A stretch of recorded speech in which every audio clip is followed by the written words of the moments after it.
Muy bien, si todos están de acuerdo, vamos a dar comienzo a la reunión del día de hoy, que tiene como objeto recibir al doctor Marcelo Gebhardt, que nos va a hablar de un tema muy importante, cuál es el derecho preconcursal. Todos lo conocemos a Marcelo desde hace muchos años, pero quizás algunos de ustedes no sepan o no recuerden que Marcelo fue juez nacional en lo comercial.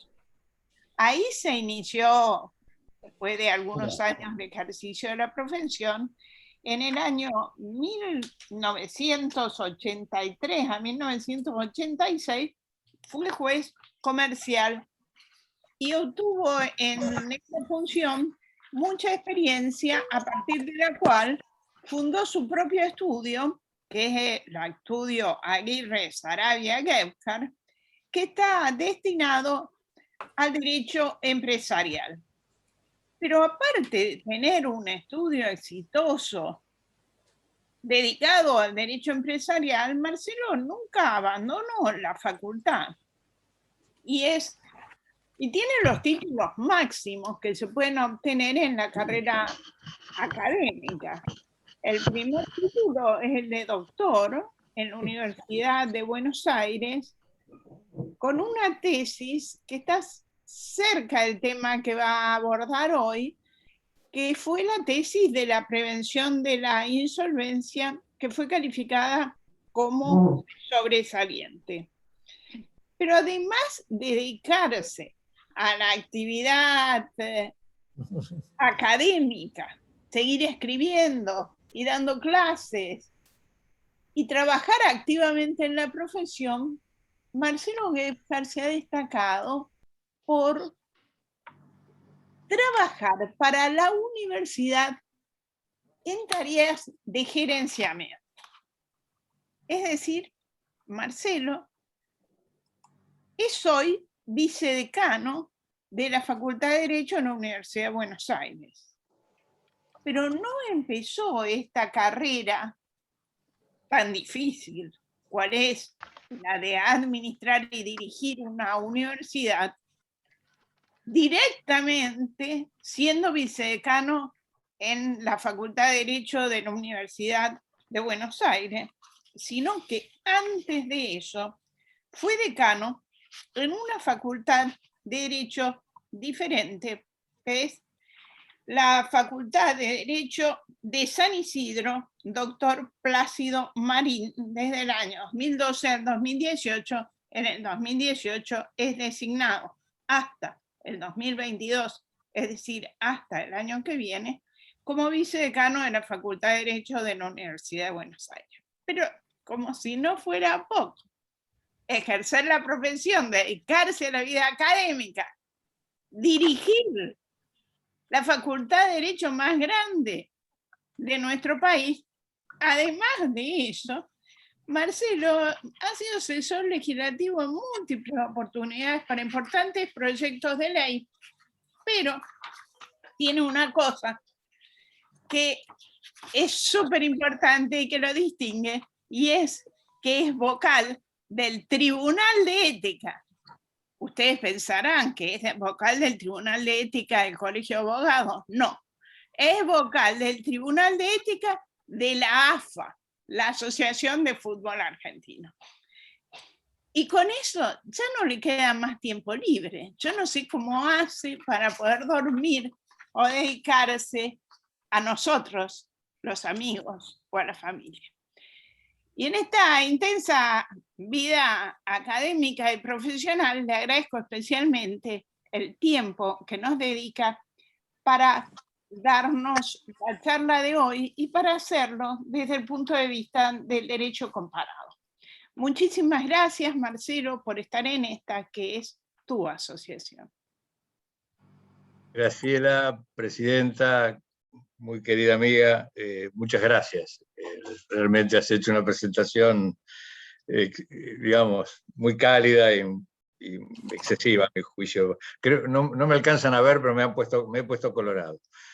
te la agradezco mucho. Un pequeño dato del Tribunal de Ética de la AFA me fui hace un tiempo, bueno, por cuestiones que son complejas, en un mundo del fútbol que hay que conocerlo y tolerarlo. Así que bueno, un detallecito nomás. Bueno, gracias entonces, Graciela, y gracias a todos. Me da una profunda alegría poder verlos, aunque sea cuadriculados, pero a muchos amigos y amigas, con el que me encantaría estar compartiendo esa copa de vino y esos almuerzos que ya extrañamos mucho.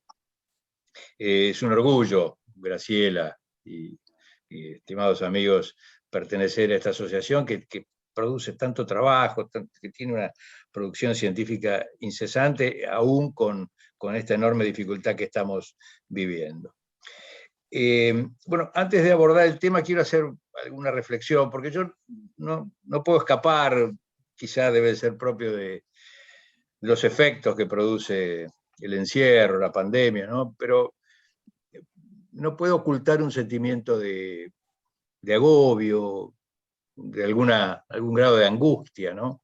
O sea, me veo analizando textos legales, realidades jurídicas, esta frase que se usa ahora, pensadas para otra vida, la del crecimiento, la vida del desarrollo. Vamos a empezar a escuchar ahora cómo esta directiva del 2019, que va a ser el núcleo temático de la charla, estaba intentando favorecer la circulación normal de capitales, la circulación de personas y básicamente el incremento del empleo como influjo de ese crecimiento.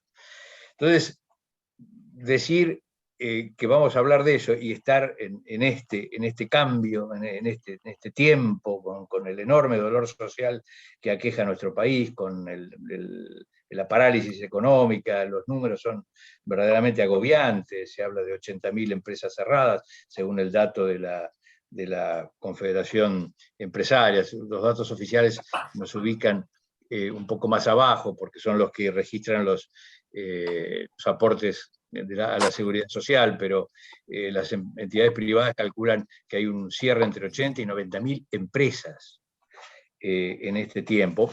Quizá un poco extendido, no quiero colocarlo todo como consecuencia de la pandemia, sino también desde el inicio de la recesión del 2019, antes del cambio de gobierno. En lo personal diría que me consuelo porque tenemos que pensar en un futuro. Esto es irrenunciable para nosotros. Me parece que yo lo miro de ese modo, ¿no? Entonces trato de sobreponerme a la angustia y pensar que nuestra disciplina, la jurídica, en particular el derecho concursal, algo pueden aportar cuando vuelva la normalidad.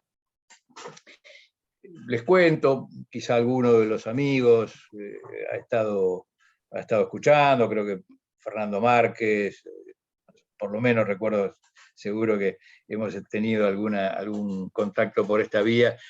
Me ha tocado también hacer sugerencias en charlas académicas sobre la pospandemia, qué debía ser el derecho concursal de la pospandemia.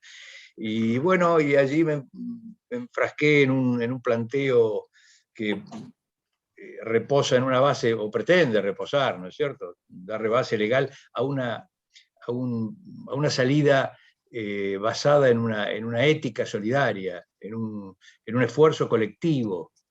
Es decir, creo que vamos cayendo cada vez más en esta realidad que nos azota, y creo que tenemos que, como digo, acudir a un camino de esfuerzo y de renunciamientos, porque la saga de miseria, de dolor social que va quedando es realmente muy grande. Y vamos a tener que pensar seriamente en que va a haber pérdida y supresión de riqueza, una de las peores hipótesis que puede sufrir una sociedad, porque la riqueza es la que da vida a la sociedad y centralmente genera empleo. y vamos a tener que generar un sentido moral a ese cercenamiento que los jueces tendrán que ponderar. Siempre tendrán que estar en manos de los jueces y no en manos del legislador, que no podrá llevar a cabo este tipo de cuestiones, sino jueces en procesos concursales con las debidas garantías. Bueno, no quiero pasarles más pálidas, porque los voy a desalentar y van a apagar la camarita más rápido que pronto. Así que veamos qué se proponía el mundo cuando todavía no había arrancado la peste. Y un poco, Graciela, le tengo que agradecer especialmente cómo me ayudó a armar el título, ¿no? Porque yo tenía ahí varias cosas muy peculiares, y me dice, acá con el derecho preconcursal europeo. En definitiva, el derecho preconcursal europeo, planetario, ustedes quieran, tiene una base central, nace de una observación empírica que es la insuficiencia, y quizás, para ser más preciso, la inoportunidad por tardía de la respuesta legal genérica o la respuesta legal clásica del derecho concursal. O sea, la idea es que el derecho concursal llega tarde.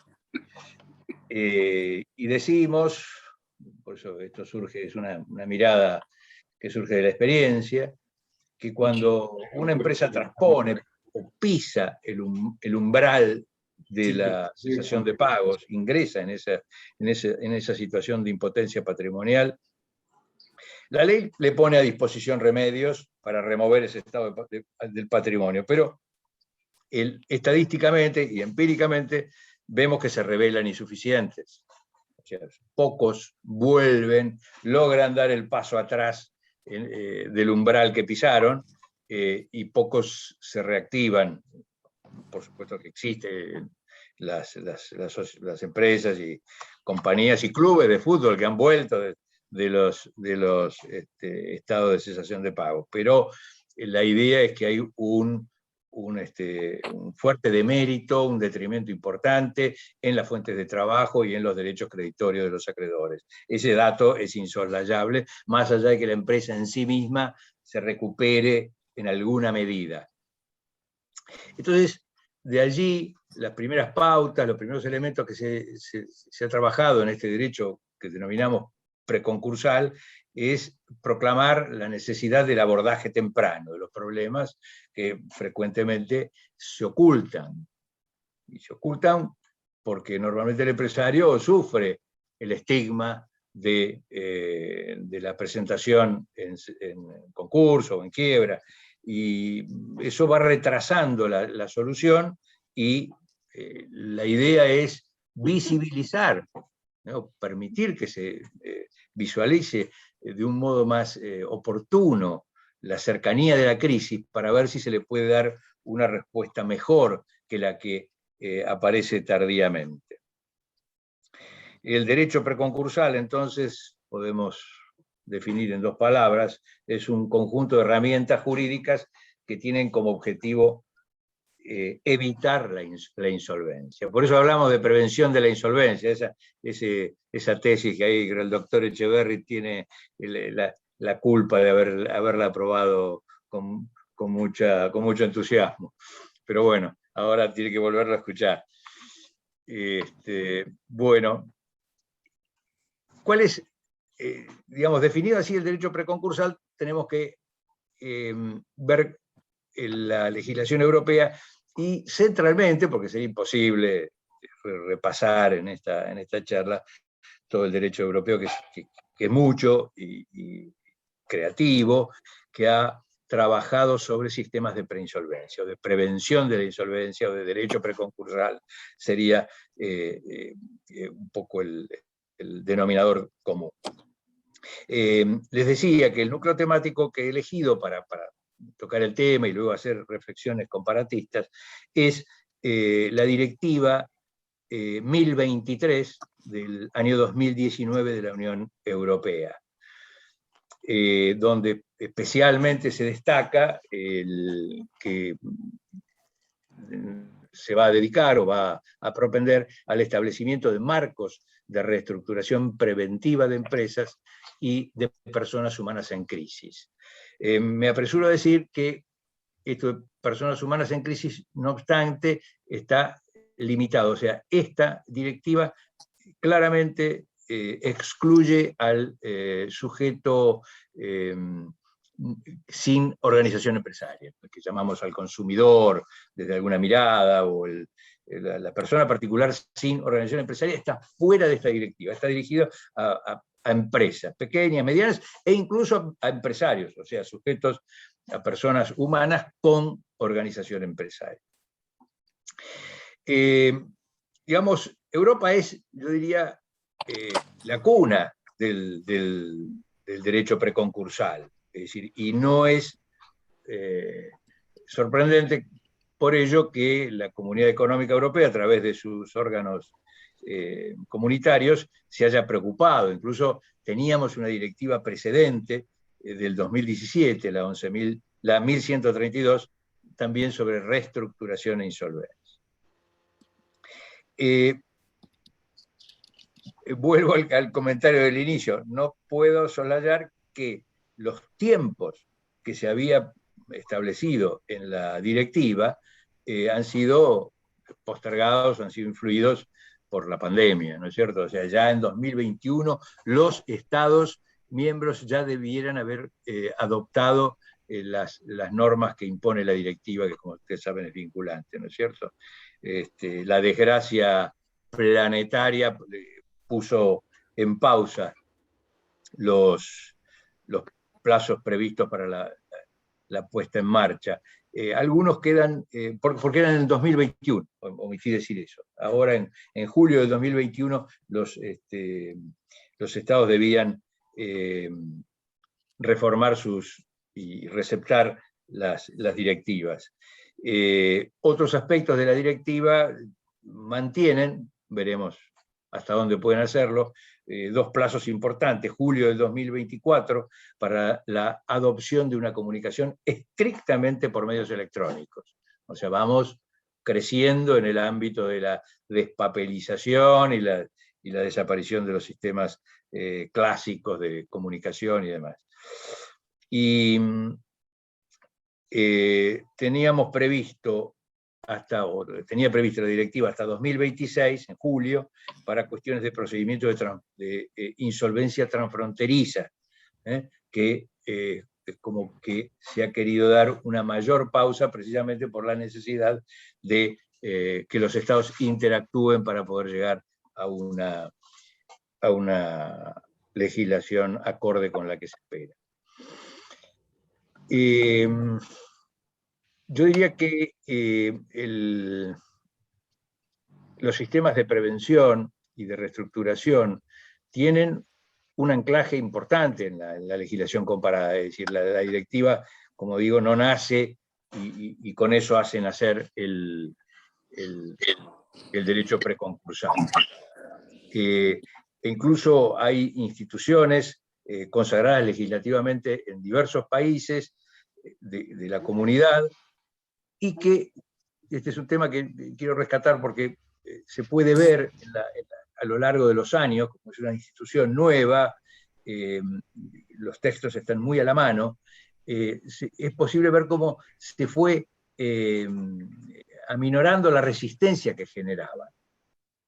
Es decir, incluso en nuestro país, cuando se habló de preinsolvencia, que fue a propósito de algunos datos del derecho europeo a principios de este siglo, recuerdo en el 2006, en un congreso que se hizo en Rosario, un muy importante congreso, hubo una comisión que trató el tema de preinsolvencia, y debo decir que la mayoría de los autores lo miraron con enorme descreimiento, con la convicción de su inaplicabilidad o difícil aplicabilidad en estas latitudes. Pero bueno, hay como una formulación técnica que permitió ir superando esta controversia. Es decir, la idea es brindar a las empresas herramientas que impidan que por inadvertencias, a veces inducidas, por déficits regulatorios, una referencia que hace especialmente la directiva, acudan a sistemas que le permitan avanzar sobre estados de impotencia patrimonial que luego se tornan irreversibles. O sea, esta formulación, este planteo, a la larga ha terminado de convencer, creo, a la gran parte de la doctrina que uno puede, puede ver o puede revisar, digamos, la ha convencido de la bondad de adoptar este tipo de mecanismos. Yo creo que habría que hacer honor a un mojón, a un punto de inicio de suma importancia que encontramos en Europa cuando ni siquiera teníamos comunidad económica, al menos en los términos que la concebimos hoy, que es el rapport Sudreau, el informe del ministro Pierre Sudreau, que el ministro de Justicia, que encabezó un grupo de juristas de mucha importancia, y que elevó su informe al presidente Giscard d'Estaing. El tema es de sumo interés y produce algunas preocupaciones en nuestro medio, porque la referencia al presidente francés Giscard d'Estaing no me resulta, digamos, no lo hago casualmente o como un mero dato histórico, sino que en el conjunto de sus proyectos legislativos estaba la idea que los doctrinarios llaman golista, o sea, de Gaulle, de Charles de Gaulle, que le concedía a las organizaciones de los trabajadores mucha incidencia en las crisis empresarias y, por supuesto, en las empresas mismas. O sea, es un criterio que realmente los franceses lo tenían desde hace muchos años. Yo diría que ellos fueron avanzando de la mano del rapport Sudreau, que por supuesto tardó en fructificar en normas positivas, hasta que finalmente logra un procedimiento preconcursal recién en 2005, donde diversas normas, 3 en ese mismo año, se dictan para generar un proceso con una fuerte impronta preventiva de la insolvencia, de evitar la insolvencia. O sea, creo que Francia fue precursor, pero no lo fue menos el derecho inglés. Unos años después, en el 85 y en el 86, se dictan ciertas normas que provienen también de un trabajo encargado por las autoridades políticas del momento, que reciben el nombre del White Paper, el papel blanco. Y llevó a que en los años 85 y 86 se establecieran instituciones con un claro estímulo a los arreglos extrajudiciales para prevenir la insolvencia. También el derecho belga. En el derecho belga hay rastros de mucha importancia y también de allá de los años 80, las enquêtes, o servicios de enquêtes, que son procedimientos o instrucciones desarrolladas en un marco de discreción para evitar daños a empresas con potenciales crisis. O sea, había un sistema para detectar y prevenir, investigar focos de crisis para poder ir en socorro de las empresas que luego podrían traer riesgos sistémicos y propagar digamos, todo lo malo que trae la quiebra y las crisis empresarias. Bélgica, en su legislación, registra un propósito de generar trámites de rápida rehabilitación de los fallidos, de exonerarlos de las deudas, lograr en definitiva su liberación luego del trámite judicial respectivo, e incluso se preocupó de legislar sobre la exoneración de las deudas asumidas no solo por el deudor, sino también por su cónyuge, por sus garantes. Digamos, son elementos que fueron abriéndose camino en este tema que estamos viendo hoy. En nuestra América Latina es importante destacar también una recepción de aquellas normas precursoras europeas, y Perú, entre los años 99 y 2002, conforma una legislación de preinsolvencia que es señera en nuestra América del Sur, con particularidades. Allí la solución está puesta, o digamos, la dirección del proceso está en manos esencialmente del ámbito administrativo. Hay un instituto, el INDECOPI, así se lo conoce, que tiene una gran fortaleza y grandes potestades para operar en el conflicto de la insolvencia entre acreedores y deudor, pero centralmente enfocados en los procedimientos preventivos, porque de los procedimientos de liquidación obviamente se ocupan los jueces.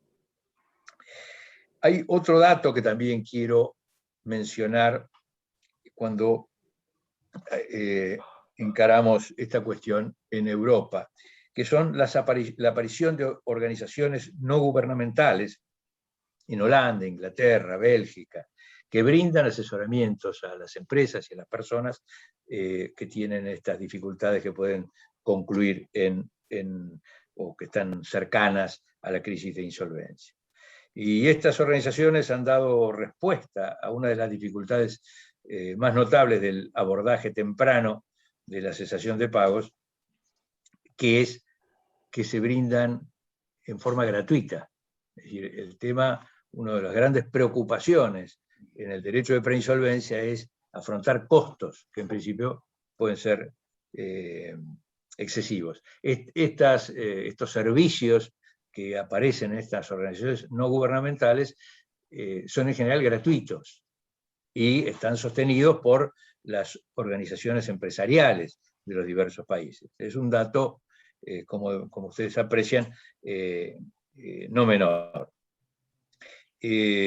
Bueno, hay muchos otros referencias para hacer. En 2002 alumbró de la mano de un conjunto de la Dirección General de Empresas de la Unión Europea, lo que se dio en llamar el procedimiento BEST, que dio una cantidad de pautas para el derecho comercial comunitario, pero en su marco, en este procedimiento BEST, aparecen fuertemente solidificado la reestructuración, la quiebra y el nuevo comienzo, palabra que empieza a cobrar un cuño internacional, o sea, vinculado, por supuesto, no son temas diversos a la rehabilitación, a la exoneración o al fresh start del derecho americano, que busca, en definitiva, incentivar al inversor que ha sido, digamos, desgraciado en sus finales o ha terminado con su empresa en quiebra. ¿Cuál es, en definitiva, arranquemos viendo los objetivos generales de la directiva? Están expuestos en forma inicial. El considerando 1 instala precisamente que trata de contribuir al correcto funcionamiento del mercado interior comunitario y eliminar los obstáculos al ejercicio de la libertad de la circulación de capitales y la libertad de establecimiento, que consideran afectadas por las diferencias normativas en estas materias en los distintos países. O sea, el Parlamento estima que las diferencias normativas que se verifican en los diversos Estados miembros perturban la libertad de circulación de capitales, la libertad de instalación, etc. Se pretende entonces, se busca a través de este esquema tan notable, que las empresas y empresarios viables, este es un dato que tenemos que ponerlo allí a un costado y analizarlo enseguida, pero quiero llamar la atención sobre él porque el tema de la viabilidad es algo que está muy presente en todo el esfuerzo legislativo de los Estados miembros a partir de la directiva. La idea entonces es que estos empresarios viables tengan acceso a marcos nacionales efectivos de reestructuración preventiva, que le permitan continuar, primero, que le permitan continuar su actividad. Segundo, miren la palabra que usan, puedan disfrutar de la exoneración de sus deudas después de un periodo razonable, lo que permitiría la segunda oportunidad. Y, por cierto, mejorar la eficacia de los procedimientos, en particular refiriéndose a la duración de los procedimientos. Un tema en que allí la directiva hace hincapié porque advierte que a lo largo del conjunto de las naciones europeas este tema termina generando mucho demérito a los acreedores, daña al mercado interno, como ustedes se imaginarán, daña el crédito, ¿no es cierto? Y hace, esta es la frase que usa, y me permito repetirla, hace a la resiliencia de las economías europeas. Esta idea ahí, que pueden reconvertirse o buscar un segundo camino, y centralmente, y después este va a ser el último párrafo de mi alocución, centralmente buscando mantener la vida de la empresa y propender a la creación de trabajo. Bien. Fíjense entonces en este anclaje que hace en los párrafos iniciales la directiva, cómo aparece el diagnóstico, y podemos ver que advierten que la diferencia de tratamiento legislativo en un país o en otro, en los Estados miembros, en cuanto al abanico de procedimientos que aparecen, es una dificultad.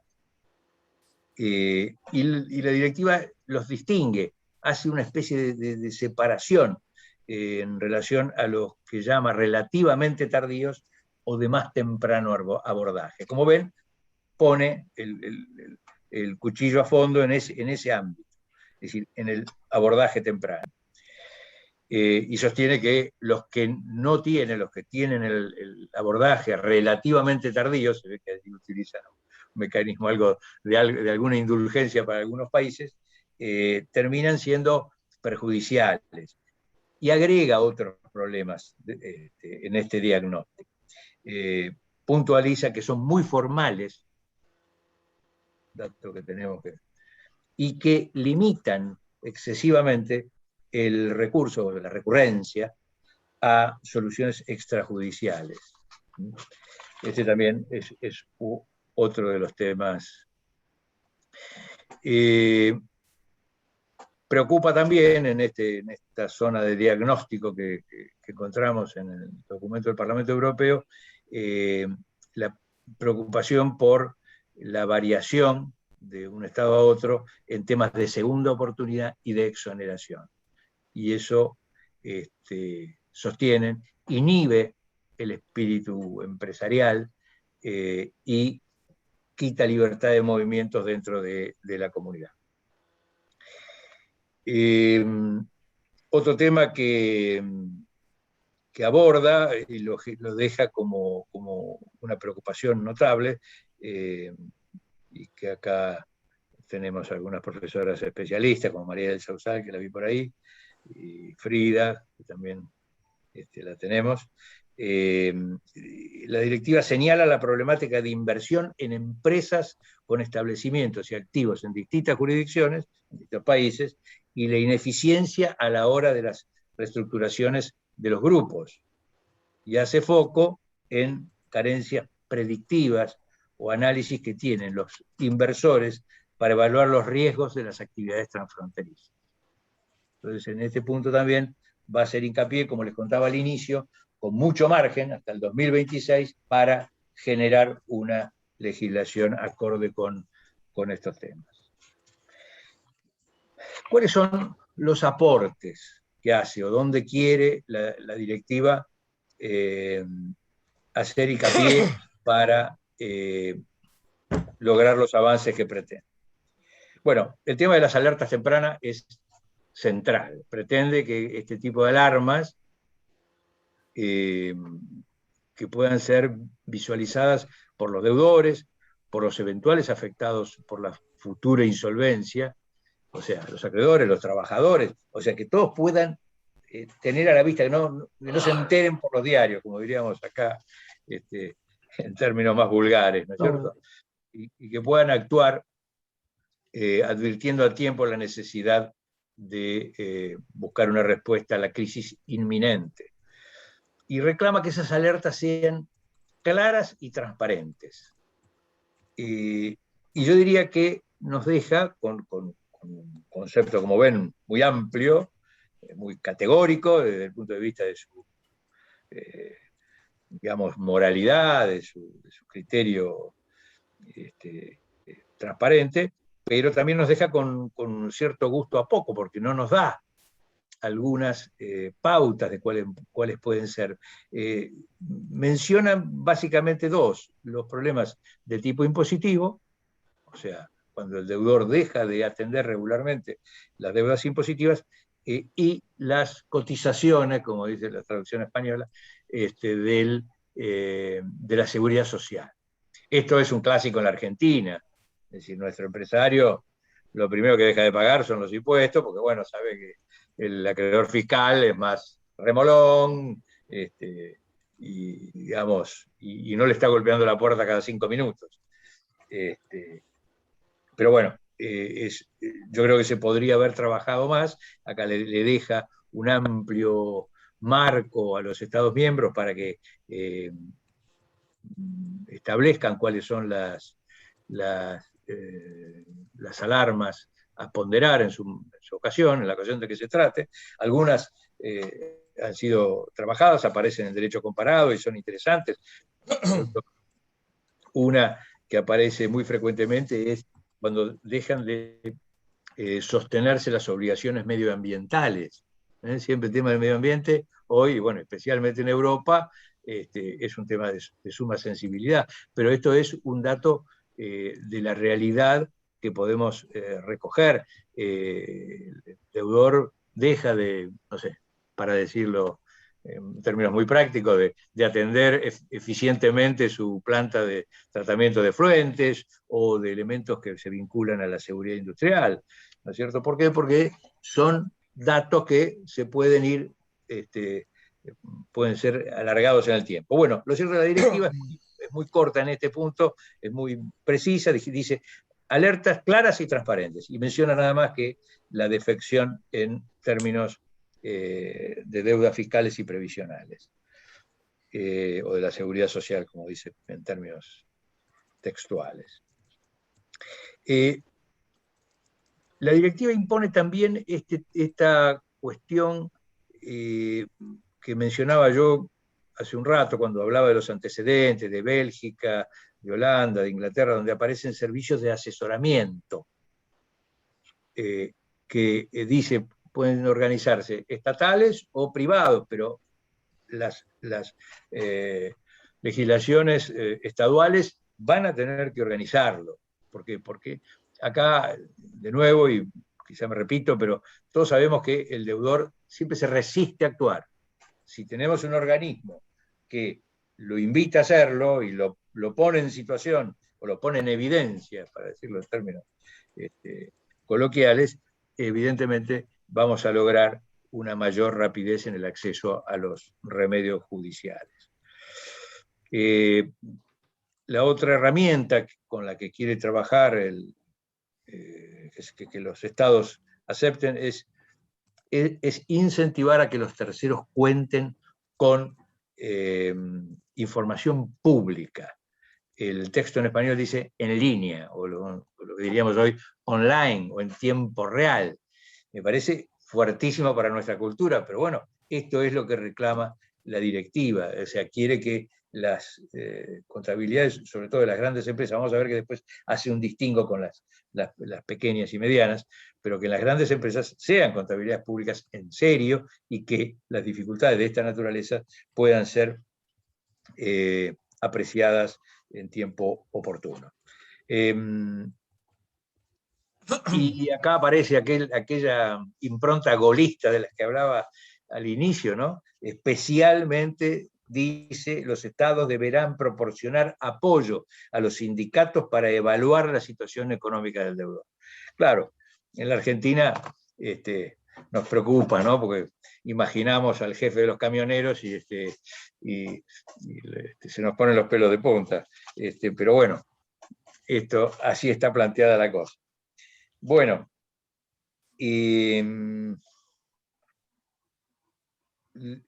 hay algunos datos que podemos, saliendo un poquito de la directiva, porque en definitiva ya algunos países lo tienen, ¿no? Y en Francia concretamente aparece una figura del comisario de cuentas, a quien pueden acudir accionistas, trabajadores, sindicatos. Cuando digo accionistas, normalmente son los accionistas minoritarios, que no son oídos por los controlantes, ¿no es cierto? Que pueden arrimar información al comité de empresa o al sindicato para que éste ejerza una presión adecuada, una presión legal, por supuesto, para que los directivos a cargo encaren las soluciones o lo que tengan para hacer para evitar la insolvencia. Bueno, ¿qué marcos legales reclama la directiva para instaurar en este derecho preconcursal? Bueno, alude expresamente a la necesidad de que se permita la reestructuración y la quiebra futura, esto es algo obvio, ¿no es cierto? Pero menciona la necesidad de actuar en estos términos, con este tipo de procesos previos o preventivos, para evitar la recurrencia y acumulación de préstamos dudosos. Esta mirada es muy interesante porque, así como en la etapa previa empieza a preocuparse con la aparición de estos créditos dudosos o de dudoso origen, también después va a aparecer dándole un marco tutelar muy claro al esfuerzo de los que dan crédito en situaciones graves, del fresh money, etc. ¿Cuáles son? Decimos, tiene que haber un proceso de prevención. ¿Con qué pautas? ¿Con qué directrices? En primer lugar, habla de la necesidad de la disponibilidad de la iniciativa en poder de acreedores y de representantes de los trabajadores. A estos les concede esa suerte de legitimación activa. En nuestro país, como sabemos, el acreedor lo único que puede hacer es pedir la quiebra, es decir, exactamente aquello que es lo último que quiere. Pero bueno, así está el sistema, lo seguimos debatiendo hace años y creo que en algún momento habrá un cambio en el modelo y los acreedores podrán ir imponiendo, exigiendo soluciones preventivas y no solamente pidiendo la quiebra. Después aparecen estos procesos que manda a organizar las pruebas de viabilidad. Como decía, les dije hace unos minutos, es un tema crucial. El tema, como está planteado, la verdad que es inquietante, porque no es un requisito de la reestructuración, sino aparece en una hipótesis un poco más brumosa. Dice la directiva que debe ser procedente, o sea, la viabilidad, o sea, la empresa. Cuando la prueba de viabilidad tenga por finalidad excluir a los acreedores que no tengan perspectivas de salida y que pueda llevarse a cabo sin comprometer los activos de los deudores. Decía que es un poco vaporosa la referencia, porque, digamos, si no es un requisito para el proceso, ¿cómo los estados lo van a acomodar para que funcione así? ¿Será un documento que deba presentar el deudor? Bueno, es una alternativa que acá se ha trabajado mucho en los congresos y demás, que no ha tenido receptividad en los cambios legislativos, pero bueno, es lo que llamamos el plan de empresa, es decir, demostrar que la empresa es viable. Esa es una alternativa. Preocupa que por el otro lado diga que no tenga que tener costo para los deudores. Podemos pensar que está haciendo referencia, no lo veo con claridad, que puede estar haciendo referencia a esos apoyos estaduales que tienen que estar a disposición de los deudores para asesorarlos en estas situaciones de inminencia de crisis. O será también, tercera hipótesis, un reclamo que hagan los acreedores costeándolo ellos, para no tener que soportar la pérdida de tiempo que suponga todo un proceso, y los acreedores digan, mira, nosotros hemos hecho este estudio a través de estos profesionales o de esta organización especialista, y estamos convencidos que esta empresa no tiene viabilidad. En fin, un tema que ofrece muchas incertidumbres. En nuestro país el tema, como decía, se ha debatido mucho y siempre se ha dicho, vamos de crisis en crisis, y nosotros le pedimos hoy un plan de viabilidad a una compañía. Yo no creo que haya profesional que lo firme, ¿no? Es decir, creo que deben ser escasísimas, salvo que se dediquen a especialidades medicinales vinculadas con la peste, no creo que logremos mucho. Pero bueno, en general, en los intentos legislativos, ahí Graciela recordaba alguna participación mía, yo siempre he sido un propulsor de los planes de empresa para mostrar la viabilidad.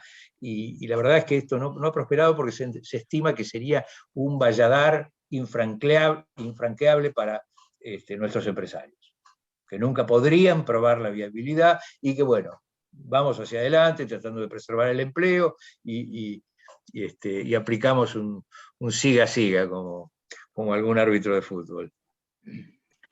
Bueno, ¿qué otro elemento debe contemplar este proceso que deben organizar los estados? Un tema delicado es la designación de administradores, lo que en el derecho argentino llamaríamos los interventores, o la intervención judicial. Solo que, claro, nuestra intervención judicial, sobre todo la concursal, tiene un carácter sancionatorio, no tanto como la societaria, que apunta a resolver una cuestión de peligro. En la concursal es el deudor que infringe los cercenamientos, las limitaciones que le impone la ley, estando en concurso, rompe la igualdad de los acreedores o lleva a cabo actos prohibidos. Bueno, o sea, como sanción, como respuesta a semejante inconducta, nuestra ley establece los interventores. Acá en la directiva esta figura no aparece, o no aparece, por supuesto que sí, pero no aparece tan nítidamente como la vemos en nuestro país. Básicamente pretende incorporar la figura de los administradores para asistir al deudor y a los acreedores, por aquello de que el problema es de los dos. Entonces los puede asistir en las negociaciones, en el estudio de viabilidad, etc. Incluso los puede asistir para negociar y elaborar un plan preventivo. Y acá este es el dato clave, que el interventor, perdón, vamos a usar la terminología europea, el administrador que se propone resulta obligatorio, o sea, debe la autoridad actuante imponerlo en hipótesis que son la mayoría. Ahí yo creo que hay una mirada demasiado abarcativa y que va a poner en riesgo un poco el sistema. Pero bueno, veremos cómo lo regula cada estado. Dice que la designación de administradores se torna obligatoria si se concede la suspensión de juicios individuales. O sea, que como contrapartida de suspender un juicio, el deudor tiene que recibir el apoyo, la presencia, y perdón que lo diga en términos muy vulgares, la molestia de que tener un administrador que no se está ahí mirando las cuentas. Pero bueno, así está. Otra hipótesis de obligatoriedad es cuando la autoridad entienda que la reestructuración sea forzosa, que es un elemento maravilloso, digamos, quizás el más importante que aparece en la directiva. La propuesta puede ser impuesta por el juez. al estilo del Crown Down Power del derecho americano, podemos imponer una solución preventiva si la empresa es viable, aunque no haya mayorías. Pero en ese caso, el administrador es obligatorio. Es de obligatoria presencia, cuando no hay conformidad de los acreedores. Y bueno, por supuesto, una hipótesis más razonable o más visible, que es cuando lo pide la mayoría de los acreedores, porque no confían en el deudor o cosas por el estilo.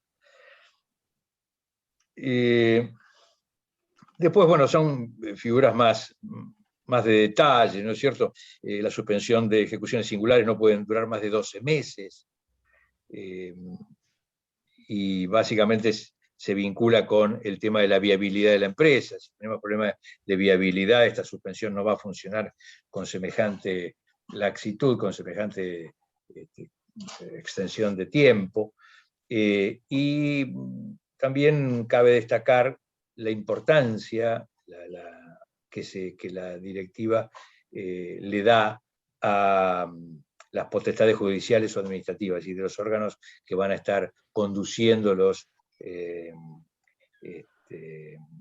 procesos de reestructuración. Otro tema interesante, que es muy novedoso a la luz del derecho argentino, es prohibir a los acreedores de decidir suspensiones, aceleraciones o modificaciones de contratos vigentes, que sean esenciales a las actividades de la empresa, ¿no es cierto? Nosotros tenemos la figura del artículo 20 que permite que el juez imponga en situaciones muy particulares, que están muy debidamente establecidos en lo que hace a su requisitoria, la continuidad de ciertos contratos a terceros ajenos al deudor. Esa aptitud de los jueces acá estaría reemplazada por una obligatoriedad del tercero de no discontinuar, no acelerar, no producir digamos, movimientos que perjudiquen a los contratos que se estiman imprescindibles para la actividad del empresario. Otro elemento también de mucha importancia que aparece acá es la necesidad de que los estados regulen medidas específicas para acreedores vulnerables.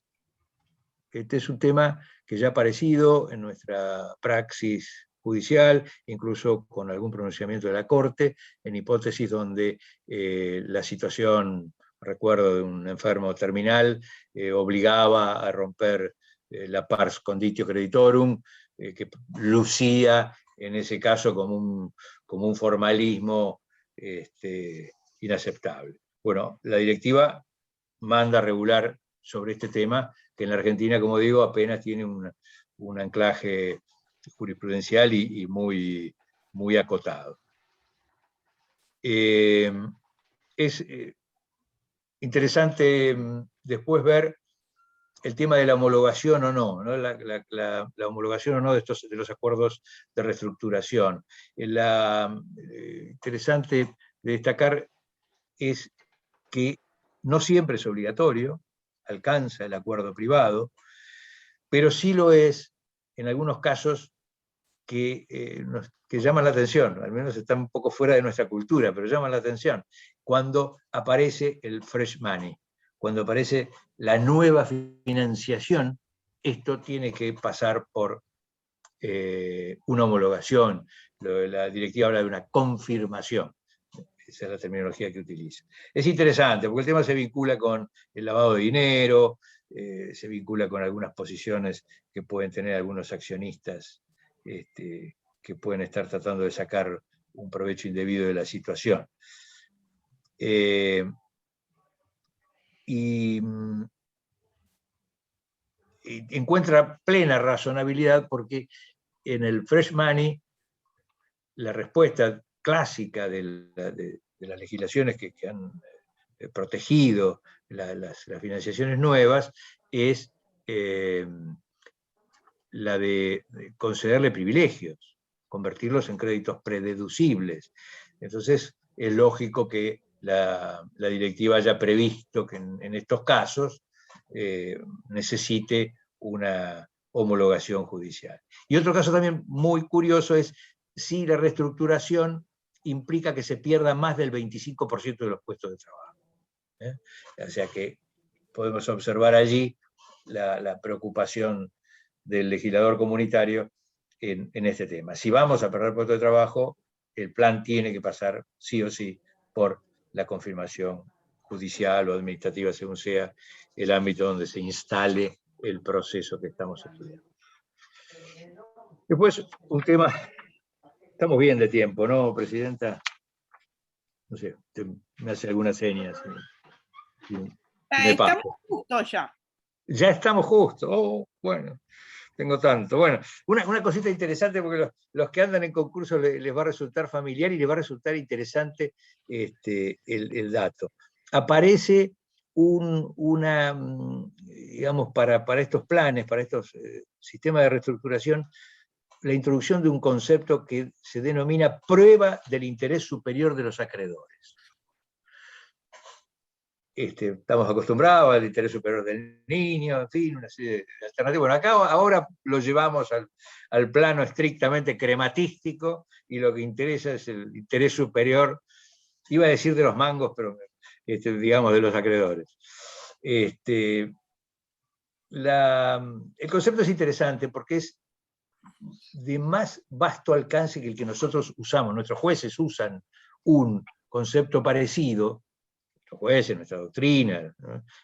Usan un concepto parecido vinculado a la comparación de una hipótesis, que sería cuánto cobraría el deudor disidente, sería el caso, en hipótesis de liquidación forzada de los bienes, en hipótesis de una quiebra que lleva a liquidar los bienes.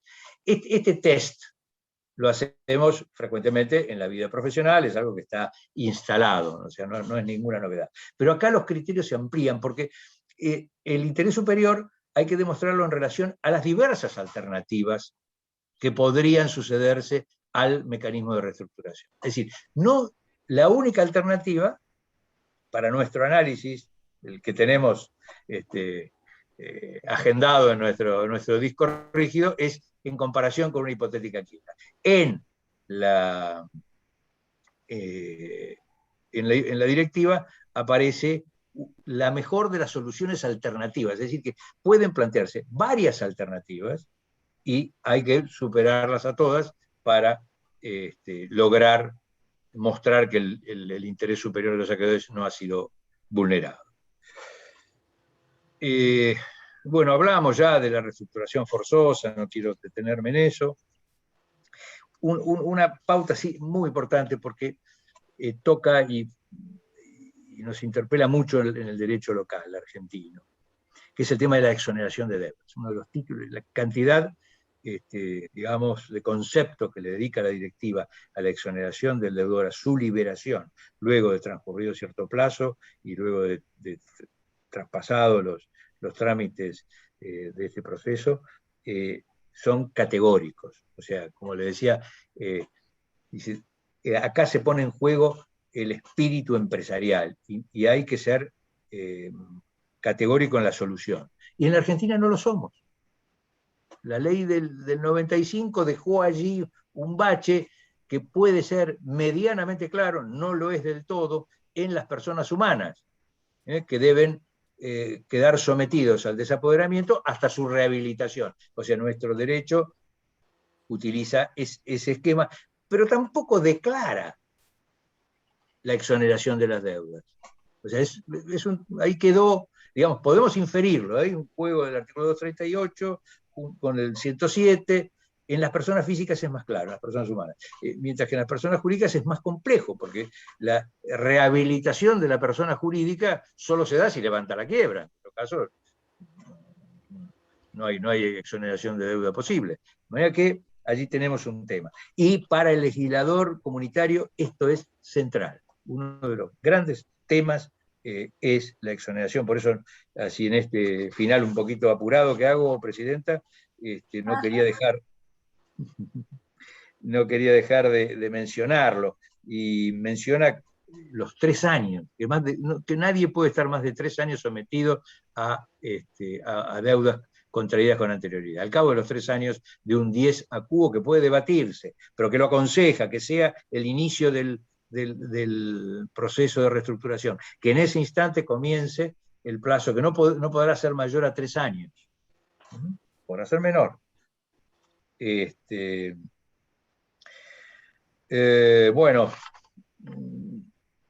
ya de alguna manera la mirada con la ley argentina la fui haciendo en su tiempo. Nosotros carecemos de un derecho de preinsolvencia, por mucho que al acuerdo preventivo extrajudicial se le haya querido dar la carátula de una primera idea vinculada a la prevención de la insolvencia.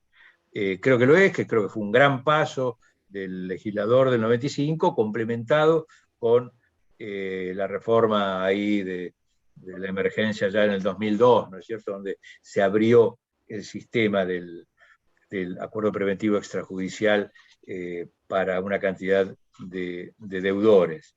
Pero yo no quiero dejar de mencionar que esas dos figuras, esa sola figura que se introdujo en el 95 con la 24.522 y se mejora en el 2002 en medio de aquella crisis que todos recordamos, también 10 años después apareció una figura que a mí me parece una acechanza, una grave acechanza, que es el artículo 48 bis, que creo que nunca se aplicó, primero por ininteligible, o sea, no creo que haya juez que se le anime a un 48 bis, que es el llamado cram down cooperativo, donde supuestamente los cooperativistas compensan sus créditos laborales con el valor de la empresa, y de esa manera pueden quedarse con la empresa prioritariamente, con una oferta prioritaria. Yo digo, eso es una acechanza para nuestros empresarios. Sí, a Dios gracias, y acá, como dejé solapada una crítica al comienzo, la voy a mencionar una virtud. Mi crítica solapada del comienzo apuntaba a nuestra clase sindical. Yo diría, nuestra clase sindical, no digo que no vio este artículo, porque creo que fue impuesto por alguna mente en aquellos años, desde el 2011 la norma. No es que no la vio, sino que se da cuenta que sería realmente demencial su aplicación. Y sería decirle al empresario, mirá que te estamos mirando, mirá que estamos esperando que fracases para quedarnos con tu empresa.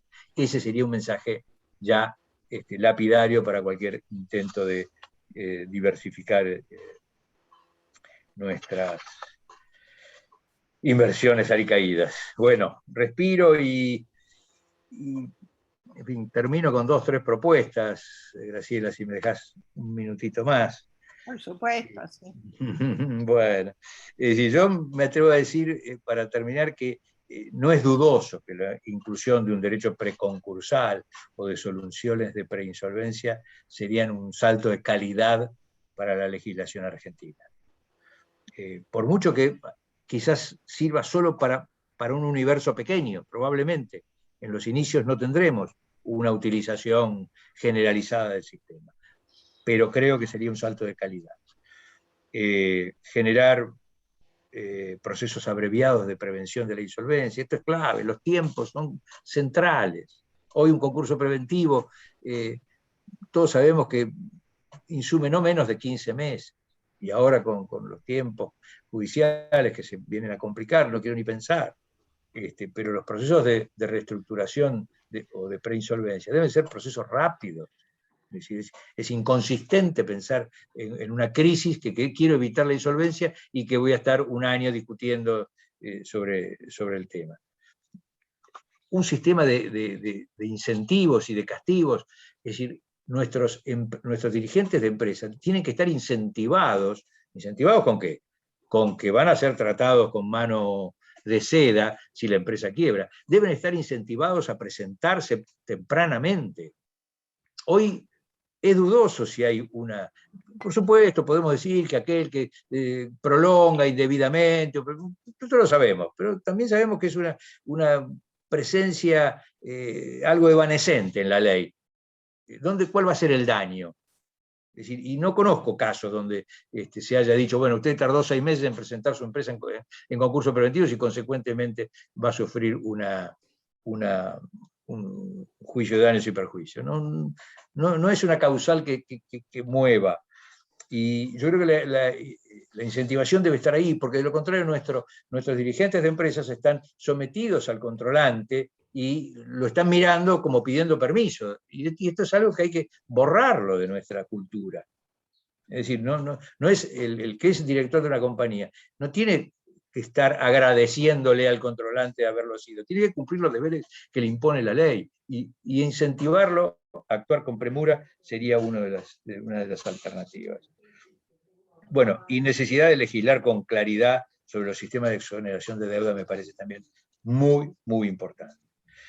Yo diría, y ahora sí termino, prometo, guardo las páginas que tenía, creo que lo que básicamente rescata es el reclamo perenne de la directiva y de toda la legislación y todos los avances que se van haciendo en este tiempo, es lo relativo a la preservación de la empresa como actividad útil y como creadora de empleo. Esto es irrenunciable y me parece que en ese punto la directiva cumple largamente con la idea que se fijó. Bueno, gracias. Oh, mil gracias a ti, Marcelo, por esta charla que sin lugar a duda es ilustrada, completa, lo has hecho desde el punto de vista del derecho comparado, pero por sobre todas las cosas de una realidad económica innegable y desde un punto de vista solidario y muy humano y muy necesario. Te agradezco de corazón tu esfuerzo. Y acá tengo ya gente que quiere hacerte preguntas, que hace rato que quiere hacerte preguntas, que querían acallarte. Porque, bueno, fuiste tan interesante en tu presentación que, por supuesto, ha suscitado una serie de dudas. Y el primero que pidió la palabra es Julio César Rivera. Y el segundo que pidió la palabra es Horacio Royman. Y luego está María Elsa Usal. Y bueno, por lo pronto, Rafael Manóvil también quiere hacer una intervención. Entonces vamos en ese orden que fueron el orden que se presentaron. Julio César, Horacio, María Elsa y Rafael. Y los que quieren se anotan en el chat. Julio. María Elsa Usal. Gracias, Graciela. Gracias, Marcelo, por la charla, por supuesto muy ilustrativa, sobre todo porque el elenco de medidas que propone la directiva es interesante porque indica todo lo que no hay que hacer. Yo no creo en la existencia de un derecho de la preinsolvencia y creo que la mayor parte, digamos, de las medidas están inspiradas en la filosofía ingenua que denunciaba Franceschelli hace 30, 40 años en aquel famoso artículo El aprendiz de Stregone, dell'Isir la lunga vita o il mito de la empresa inmortal. Creer que la ley va a ser la que solucione los problemas de las empresas insolventes es una ingenuidad. Es decir, la ley puede generar mecanismos para, viabilizar algunas soluciones acordadas entre el deudor y los acreedores, o puede liquidar de manera más o menos eficiente las empresas insolventes. Pero no es la ley la que salva a las empresas. El problema de las empresas es siempre un problema económico, financiero, de producción, de mercado, etcétera. No es un problema legal.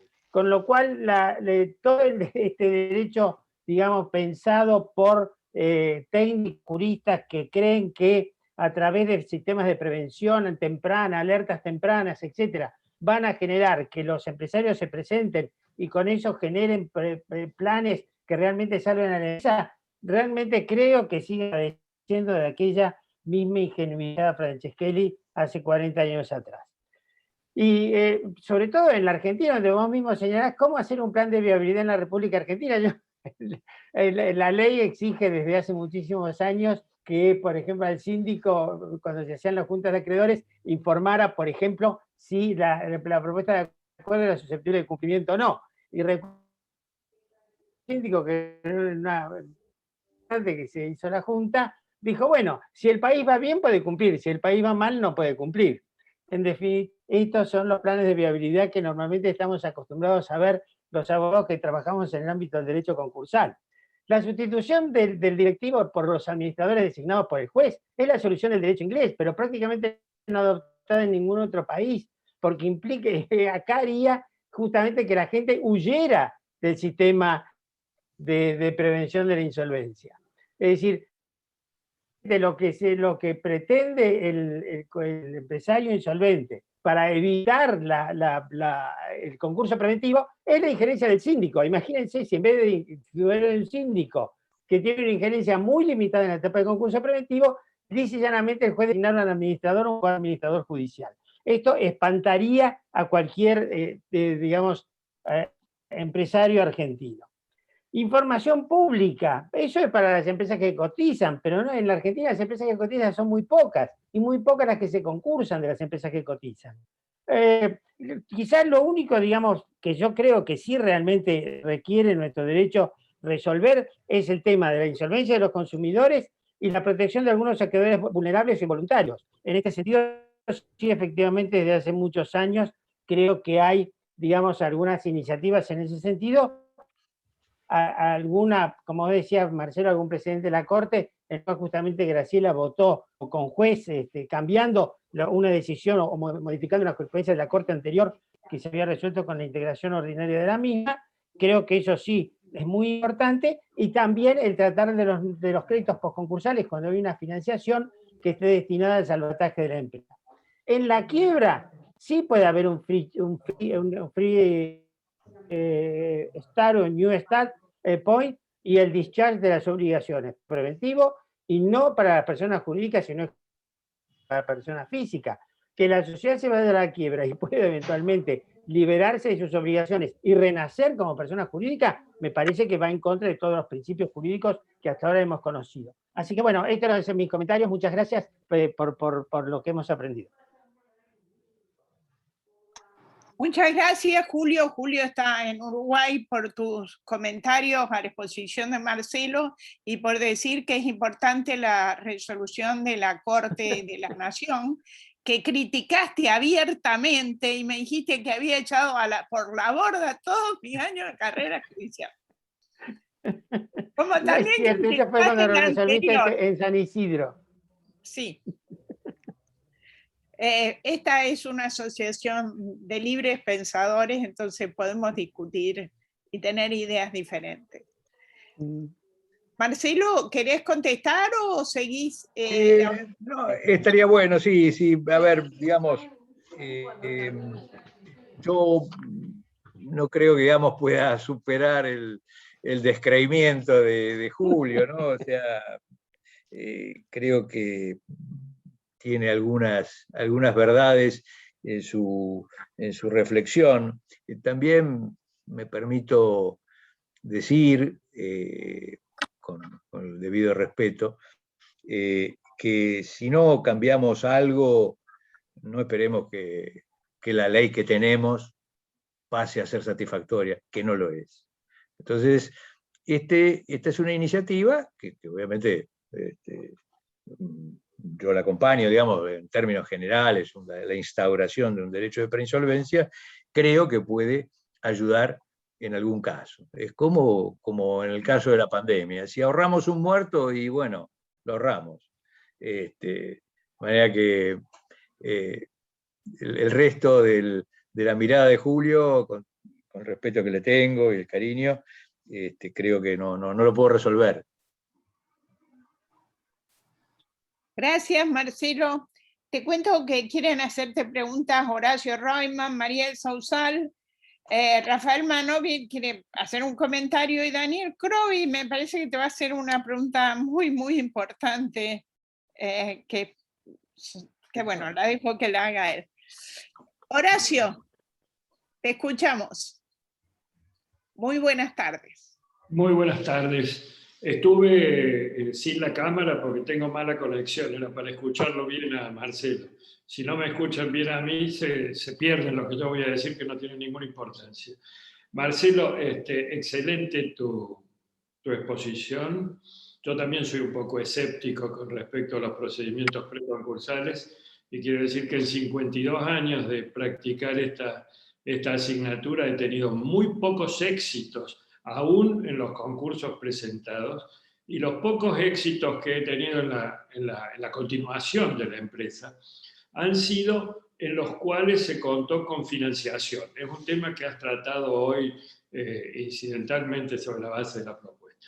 Nosotros tenemos una disposición en una de las dos leyes que sobreviven del año 2001, en el cual el único artículo que subsiste de esa primera reforma que se hizo en el 2001 era que el Banco Central iba a crear una línea que se iba a crear una línea de crédito para apoyar a las empresas en situación concursal. Y como pasa en este país, en nuestro país, perdón, con estas proposiciones nunca se reglamentó, es decir, ni el Banco Central creó la línea de crédito, ni ningún acreedor concursado en los últimos 20 años gozó de la posibilidad de poder acceder al crédito. Yo tengo que decir que por lo menos cuento 50 concursos tramitados en mi estudio en los cuales, por falta de un crédito posterior calificado en situación 5 y que el gerente del banco no lo dejaba pasar de la puerta de la institución, tuvieron que terminar liquidándose y con las consecuencias que ya sabemos. Por el contrario, en un caso bastante importante que justamente atendimos con Julio, en dos casos. En uno se contó con el respaldo del Estado Nacional para poder dar una fuente de financiación a esta empresa concursada, que fue la primera empresa del Estado. Gracias a que se contó con esos fondos, se pudo hacer un plan posterior y todavía subsiste. De lo contrario, también estaría liquidada. Bueno, ese es un tema muy importante. No sé si es preconcursal o postconcursal, pero creo que es una asignatura pendiente muy importante en nuestro país. El otro tema que has tratado sobre la tempestividad en la presentación, desde que yo estudio Derecho Concursal en la facultad, esto de los 3 días antes y ahora el tiempo oportuno, yo creo que va contra eso, este estigma que se genera con el concurso. También lo ha señalado, estoy de acuerdo. El hecho de presentarse a la persona lo degrada moralmente o lo degrada comercialmente en el ámbito en que se desenvuelve, y en realidad esto no tendría que ser un demérito. Circunstancias exógenas producen estos vaivenes en nuestro país y hay que tomar el toro por las astas y poder enfrentarlo.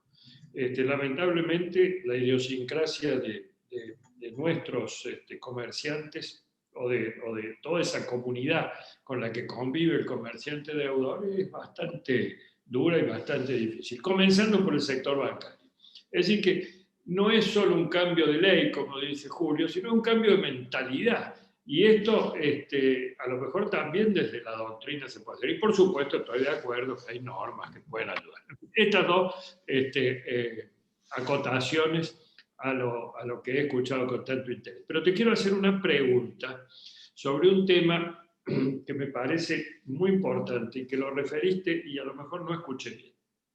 Y es la responsabilidad de los administradores durante las emergencias, en esta época de emergencia. En nuestro país se ha planteado ahora, y es uno de los temas que estamos discutiendo, inclusive nosotros acá en la universidad, con un grupo de investigadores, hemos hecho un estudio que se va a publicar en breve, sobre la responsabilidad del administrador que tiene que tomar decisiones heroicas. En la República Argentina el caso es, hay obligación de pagar salarios y hay que mantener a todos los asalariados y no se los puede despedir ahora hasta el 31 de diciembre, tengo entendido que se acaba de prorrogar. Y por el otro lado, no tiene para pagar los impuestos. Dentro de un mes le va a caer esta agencia recaudadora que es socia en los acreedores del conjunto a reclamarle lo que deben los impuestos, los intereses punitorios y todo lo que conlleva. Y encima le va a encajar algún tipo de sanción, le va a colocar, perdón, no es la palabra, lo va a sancionar con alguna multa y le va a iniciar, si excede el $1.000.000 o no sé cuál es la suma, un procedimiento penal. Bueno, ¿cuál es la deuda que hay que afrontar primero? Es decir, pago los impuestos y a lo mejor preservo el patrimonio de ese acreedor, preservo el patrimonio de ese acreedor y su integridad física, que no estar sometido a una condena penal, o colabora solidariamente con todos sus trabajadores, distrae los fondos y paga los salarios, bueno, yo creo que las normas sobre responsabilidad de los administradores en estos casos se tienen que atenuar. Y hay disposiciones, felizmente, en el nuevo Código Civil en el cual se puede entender esta circunstancia. Pero hay que superar el artículo 274 de la Ley de Sociedades, la responsabilidad, en fin. Quería saber si algo has visto en la directiva y cuál es tu opinión sobre este tema, que me parece que es fundamental porque dentro de poco tiempo vamos a empezar a tener los primeros reclamos en contra de estos pobres señores administradores que han tenido que tomar decisiones heroicas. Nada más. Cierro el micrófono. Gracias, Horacio. ¿Contesto directo, Presidenta? Bueno, a ver, digamos, dentro de las siempre eruditas reflexiones de Horacio, aparece el tema de la ley 25.563 que establecía la obligatoriedad de una línea de créditos para salvar las empresas allá en la crisis del 2002. Y también, por supuesto, en nuestra Argentina de la procrastinación, nunca funcionó. Quiero traer a colación otra alternativa sumamente importante de actualidad, realmente para considerar. En los años 80 tuvimos un proyecto que, bueno, lógicamente todavía estaban las autoridades militares y, bueno, no lograron imponerlo, pero era un fondo que permitía al deudor concursado utilizar los fondos de ese armado que habían preparado las contribuciones previas de otros empresarios para pagar íntegramente la nómina salarial. Se ingresaba al proceso concursal sin deuda laboral. Era un tema muy interesante, el Estado a través de ese fondo se subrogaban los derechos laborales con todos sus privilegios, pero ya el dolor social se aminoraba. Era un tema interesantísimo, bueno, no funcionó. El precedente está escrito por ahí, creo que algunos se acordará todavía de la CAL, la Comisión de Asesoramiento Legislativo. Bueno, por ahí debe estar la cosa, pero era muy interesante. Horacio me pedía mi opinión o referencia de la directiva a los administradores. La verdad es que me sorprendió encontrar en la directiva una cantidad de sobreabundancia, de obviedades. Me voy a permitir leerte la parte pertinente. Dice, en cualquier caso, le dice a los administradores que deben cerciorarse que en caso de insolvencia inminente los administradores tomen debida cuenta, como mínimo, lo siguiente. 1, los intereses de los acreedores. Los intereses de los tenedores de participaciones u otros interesados, y los accionistas. 2, la necesidad de tomar medidas para evitar la insolvencia. 3, la necesidad de evitar una conducta dolosa o gravemente negligente. Así que, Horacio, por la directiva no busquemos. No nos aporta más que una obviedad. O algo, no es que esté mal, digamos, sino que no nos trae nada novedoso. Lo que sí quiero responder es lo que yo creo que se impone en nuestro país, que es una legislación de emergencia. Es una legislación de emergencia que permita juzgar al administrador con las pautas actuales, sin modelos predictivos, sin capacidad de planificar. Es decir, es clarísimo, Horacio, coincido íntegramente con vos, en que tenemos que, digamos, los legisladores tienen que pensar seriamente en que no podemos colocarnos, o los jueces no podrán colocarse allá en el 2025, cuando su empresa se transforme en una carátula, y dice, no, actuó con culpa grave y vamos a debatir los términos del dolo, etcétera, etcétera. No, es decir, quien no se puede juzgar de la misma manera a un piloto que está en la placidez del mar, aquel piloto que resuelve las cuestiones en medio de la tormenta, que es lo que están haciendo hoy nuestros administradores. O sea, yo creo que hay que generar, insisto, una legislación de emergencia, porque no querría instaurar un jubileo para los administradores, pero para superar esta crisis y el derecho de la pospandemia, tiene que estar instalada esta cuestión. Es decir, yo no puedo comprender que nuestro legislador no haya abordado cuestiones concursales en la Argentina. Cierto es, perdón que me escape un poquito del tema de la pregunta de Horacio, cierto es que hay poco cuestión concursal, increíblemente. Hay miles y miles de empresas cerradas. ¿Por qué? Porque no vale la pena. Esta es la mirada del acreedor. Convertir a su deudor en una carátula, ¿para qué? Para nada. Si ya cerró, si el empleado ya está en su casa. Y lo que puede hacer es su juicio laboral y esperar y encomendarse a los hados que alguna vez le sean propicios y poder cobrar. Así que, bueno, confirmo que este esquema debiera estar en una ley de emergencia empresaria para salir de la crisis o a la salida de la crisis. Seguimos. Seguimos entonces, está María Elsa, Rafael Manóvil y Daniel Crovi. Bueno, primero la saludo a Frida, que me manda un cariño ahí, y le agradezco su presencia. Chau. Disculpen, adiós. Chau, Frida. Bueno, Marcelo, muy interesante tu charla.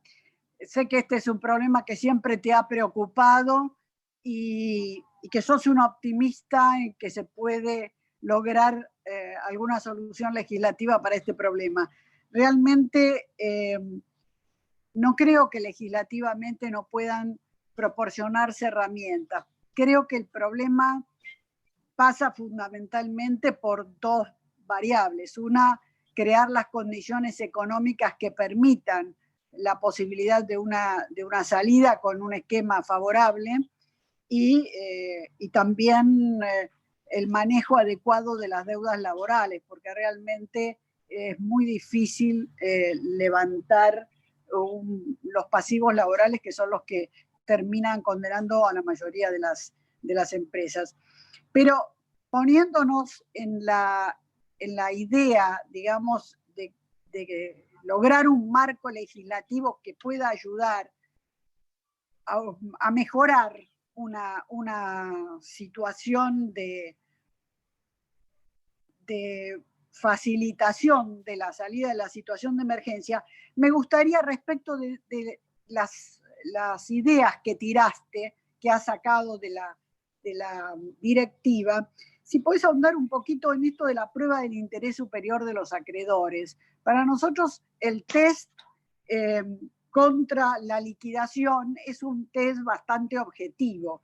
Ahora, ese test respecto de las mejores alternativas es un poco un test a favor del sueño o a favor de la ¿cómo lo instrumentarías con objetividad? Como para que uno pudiera tomar algo más que el relato o sea, ¿qué tipo de elementos objetivos se requerirían para abonar esta salida? Porque es homólogo o no homólogo contra el interés superior de los acreedores, y ahí la pauta no puede ser simplemente un acto de fe en el plan que va a presentar el concursado. Y después el otro tema que me pareció muy importante, me gustaría si lo podés ahondar un poco también, es el de la exoneración del deudor luego de transcurrir un cierto plazo. La verdad es que nuestra legislación, y hablo de la liquidativa, tiene un bache ahí respecto de la exoneración y distintas interpretaciones en la doctrina, ¿no? Que yo creo que tiene que, cumplido el trámite liquidatorio, tiene que haber una exoneración. Ahora, en un plano concursal o preconcursal, la exoneración se tendría que dar luego de cumplido el plan, de cumplido el compromiso y transcurridos 3 años. ¿Cómo lo ves la efectiva exoneración de las deudas? O sea, ¿con qué alcance? Esos 2 puntos me gustaría si los podés profundizar. Gracias, María Elsa, por tus comentarios. A ver, voy a las 2 preguntas, digamos, del final, digamos, para que me parece que es lo que más inquieta. El tema de la prueba del interés superior de los acreedores. No creas que la directiva en esto es tan ilustrativa. Mi reflexión, la que quiero mencionar, mi reflexión apunta a plantearnos diversos panoramas, no solamente el que nos hacemos acá en la Argentina. Es decir, acá decimos, bueno, ¿cuánto obtendría en una liquidación forzosa? Y la verdad que yo, en primer lugar, tengo una crítica contra esa. Es decir, en primer lugar, porque es un dato absolutamente azaroso. Y vos hoy tenés que salir a liquidar activos, yo te diría que no hay concurso que pase, porque hoy liquidar activos es 0. Creo que saben, y los judiciales lo saben más, que directamente subastas judiciales no hay. O sea, ni siquiera hay ejecución forzada, salvo las prendas o alguna figura de esa naturaleza. Estamos en eso. Bueno, bienvenido. Perdón, el bienvenido lo borro porque lo que van a lograr finalmente es que el Estado se despierte y, si quiere proteger a las empresas, que haga el gasto y establezca una legislación de emergencia que diga en qué momento se puede subastar y en qué momento no. Pero bueno, está bueno que estén en el Poder Judicial y en la Cámara Comercial seguramente trabajando sobre eso. Lo que quería volver sobre el interés superior, lo que surge de la lectura de la directiva, tampoco, te digo, insisto, tampoco es tan claro ni es tan amplia, es que las alternativas no tienen que ser 2, o el plan del deudor o el plan de la liquidación. Las alternativas pueden ser varias: ventas parciales, planes que propongan otros accionistas, digamos, no tiene que ser binario. Yo creo que este sería el aporte, me parece, lo que enriquece la directiva para nuestra praxis. Podríamos sacar esos datos, es decir, que no tengamos solo esa mirada binaria y, como digo, a mi juicio, criticable por lo azarosa. Que el síndico me diga qué es lo que estima que es el valor de realización forzada del bien, en general no te dice nada. O sea, o no tiene base seria. Si no, es una estimación muy básica. No tiene, ni siquiera los jueces le piden, y la ley tampoco, le piden un respaldo en la experiencia, en los rematadores, en fin. O sea, es una estimación de un contador público que más o menos cree que cuánto va a salir la historia. En fin, así que. Pero bueno, hay alternativas. Creo que tenemos que medirlo con 3 o 4 alternativas más que presenten X, los accionistas, los que estén afectados por esta situación. La exoneración era la preocupación. Yo creo que todos han señalado que nuestra ley tiene algunos huecos y tenemos que resolverlo. Yo creo que la exoneración no está pensada, la directiva, en relación a los procesos preventivos. El proceso preventivo o termina en un fracaso y una eventual quiebra, o se cumple, como decir, un poco estaba presente en tu pregunta. Es decir, se cumple y bueno, y hasta que no lo cumple, no hay exoneración. Bueno, si no, el sentido o el sustracto contractual del acuerdo de reestructuración, del concurso, del APE, llamarle como quieras, no funcionaría. O sea que me parece que solo debiera funcionar en la quiebra. Y en nuestra Argentina lo único que faltaría es agregar, ahí está mencionado en un antecedente legislativo que no sé si por ahí Julio o Daniel Vito, lo que andaban por ahí, lo recuerdan, pero se menciona en los comentarios de doctrina que hubo, yo no lo he visto, un proyecto para arreglar ese el 238 y decir claramente que luego de se cumplió el plazo de inhabilitación, el deudor quedaba exonerado de sus deudas. Creo que en nuestra Argentina solo faltaría eso, salir de ese pequeño hueco que quedó. Y creo que, como digo, tuvo algún texto correctivo, la 24.522, que después, bueno, no prosperó. Bueno, no sé, María Elsa, si... Ya tenemos a un comentario que te ha llegado, que es de Julio Rivera, que dice que la exoneración en el derecho norteamericano es limitada. Y a título de ejemplo te dice que no hay discharge de obligaciones tributarias ni de alimentarias.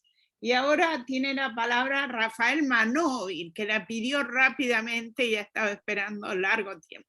Y después déjame decir algo para que no quede descolgado del tema, que es lo que acaba de preguntar María Elsa. Dale.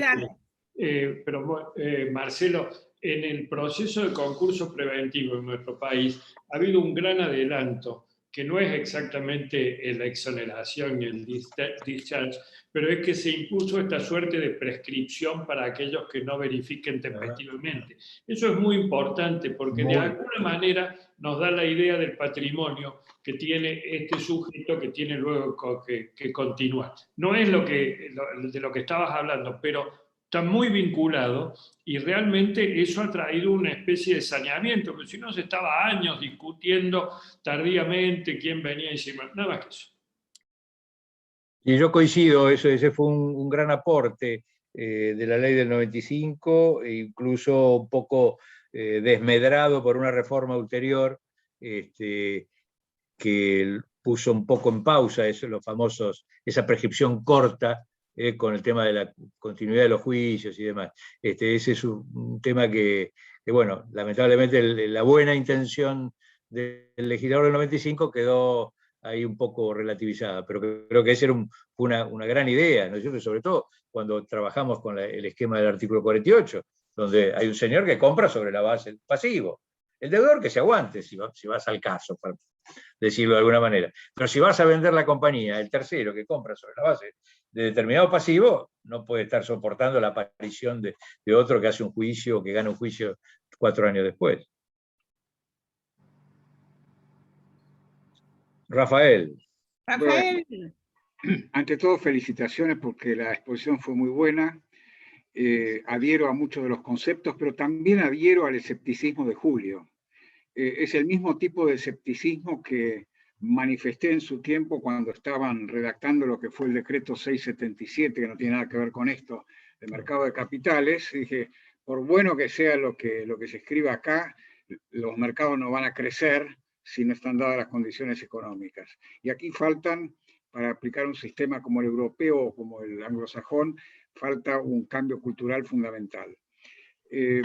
Lo que yo quería manifestar es sobre un punto en particular, que es el tema de la viabilidad.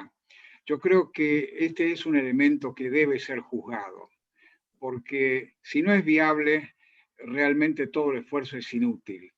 Esto, de alguna manera, junto con Horacio Reutemann y Efraín Hugo Richard, lo incluimos en la propuesta que le hicimos a la comisión redactora del Código Civil y Comercial para el caso de la empresa, de la sociedad disuelta que quiere volver a recuperar su plenitud jurídica.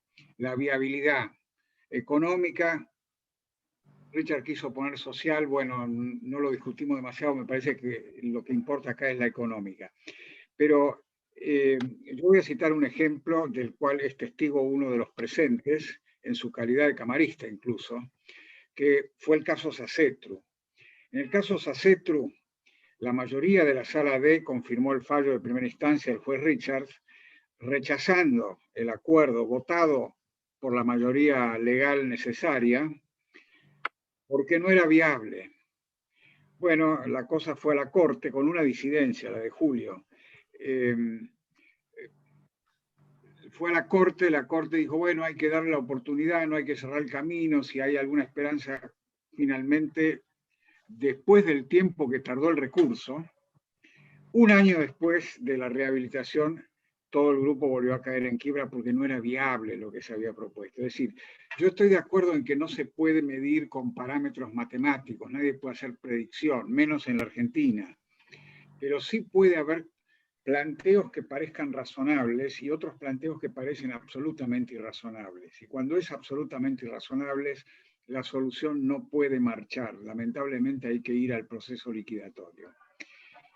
Es todo lo que quería decir. Muchas gracias. Gracias a vos, Rafael.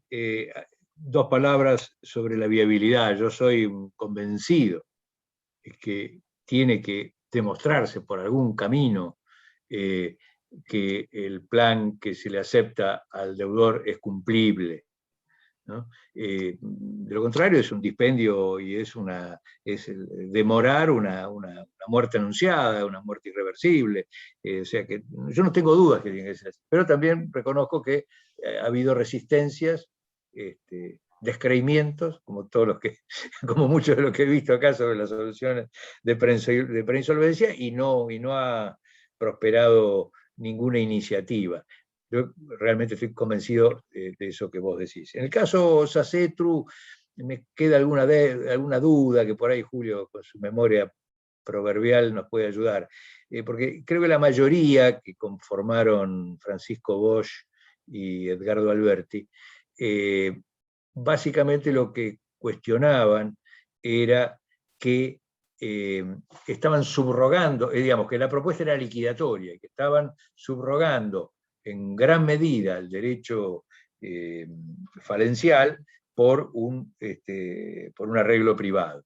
Y que te interrumpa ahí, no fue exactamente así. Lo que pasó era que había un planteo que en realidad consideraba todo el grupo. No te olvides que eran 37 sociedades. Entonces, el presupuesto para el cumplimiento era que algunas se fueran desprendidas, lo cual era totalmente lógico como propuesta, pero lo que pasa es que ni así era viable. Es opinable que no era viable. Creo la empresa terminó en quiebra porque la Corte se tomó casi 3 años para resolver. Y mientras la empresa no podía gestionar su negocio, los créditos laborales seguían actualizándose y generando intereses, con lo cual convirtieron el pasivo en una pelota que ahí sí se hizo absolutamente ingobernable. Por lo demás, las razones por las cuales el doctor Bosch no votó la homologación del acuerdo no tienen nada que ver ni con la viabilidad, ni con la posibilidad de cumplimiento del acuerdo, ni con la liquidación de ninguna compañía, sino sus prejuicios respecto de los grandes grupos empresarios. Como lo dijo cuando resolvió el recurso extraordinario, y eso provocó la apertura del recurso extraordinario por parte de la Corte. Pero no fue el voto de Alberti, es decir, ¿no? El voto de Alberti fue coincidente con el del juez de primera instancia. Bueno, de todas maneras. Y yo sobre el plan de viabilidad puedo decir una sola cosa más. Marcelo, ¿me autorizás? Pero claro, hombre. Gracias. Una sola. Sí, no, obviamente que las propuestas deben ser viables y siempre, digamos, se ha sostenido esto y parece razonable, es absolutamente razonable que la propuesta tenga que ser cumplible. Lo que pasa es que, digamos, siempre hay, sobre todo en la economía argentina, hay tantos avatares y es tan aleatorio lo que sucede en el futuro que es realmente muy difícil. Es cierto, como ustedes dicen, y que en alguna época se hizo alguna estadística, que la mayor parte de los acuerdos preventivos terminaban en quiebra por incumplimiento de la primera cuota del acuerdo, con lo cual efectivamente se han homologado decenas o cientos de acuerdos preventivos que no son posibles de cumplimiento, esto no hay ninguna duda, en eso coincido. De todos modos, reitero, la Argentina es muy aleatoria, y si Graciela me da un minuto, voy a recordar una anécdota que siempre contaba el doctor Alegría. Él tenía un cliente que estaba en concurso preventivo y ya en las 10 de últimas y siempre al borde de la quiebra, y un día Alegría le dijo, mire fulano, dice, ¿por qué no pide su propia quiebra? Porque porque no puede cumplir, dijo, no, dijo, de ninguna manera. Usted no conoce el cuento del condenado a muerte que le dijo el jeque árabe que lo había condenado que le iba a perdonar la vida si le enseñaba a hablar a su caballo, y el tipo aceptó esa propuesta porque tenía un año para enseñarle a hablar al caballo. Y entonces le preguntó otro de los presos y condenados, ¿por qué aceptaste? Y dice, bueno, dice, porque en un año pueden pasar muchas cosas, me puedo morir yo de muerte natural, se puede morir el jeque, se puede morir el caballo, quizás el caballo habla. Y en el transcurso de esta circunstancia de nuestro cliente, del cliente del estudio del doctor Alegría, lo cierto es que vino domingo Felipe Cavallo, presidente del Banco Central, y, entre comillas, estatizó la deuda privada de las empresas con el extranjero. Ustedes se acordarán cuando Cavallo era presidente del Banco Central. Con lo cual el cliente lo llamó a Alegría y le dijo, ¿vio Héctor? Habló el caballo. ¿Eh? Muy bueno. Daniel Crovil queda, que le gustaría hacer una pregunta. ¿Qué tal, Marcelo? ¿Cómo te va? No pretendo con esto reavivar ningún conflicto matrimonial ni discusión matrimonial, pero simplemente quería saber si la directiva, digamos, define la categoría de acreedor vulnerable y si esa categoría otorga algún privilegio a partir de esta supuesta vulnerabilidad. Hola Daniel, ¿cómo estás? Sí, no, lamentablemente, como en muchos aspectos que le fui marcando a lo largo de la exposición, la directiva te deja con gusto a poco. Es muy soft love la directiva, ¿no? Claro, exactamente. Entonces, le marca a los estados que tienen que fijar pautas que contemplen la vulnerabilidad, a la situación de acreedores vulnerables, y no te dice cuáles. Lo cual es bueno por un lado, porque como ocurría ahí en el matrimonio presidencial de la asociación, y la situación es discutible, es un ámbito fáctico donde se puede encontrar soluciones de diversa índole. O sea, yo creo que ha hecho bien la directiva de ser absolutamente así abierta, ¿no es cierto? Una textura abierta para que los estados encuentren alguna solución.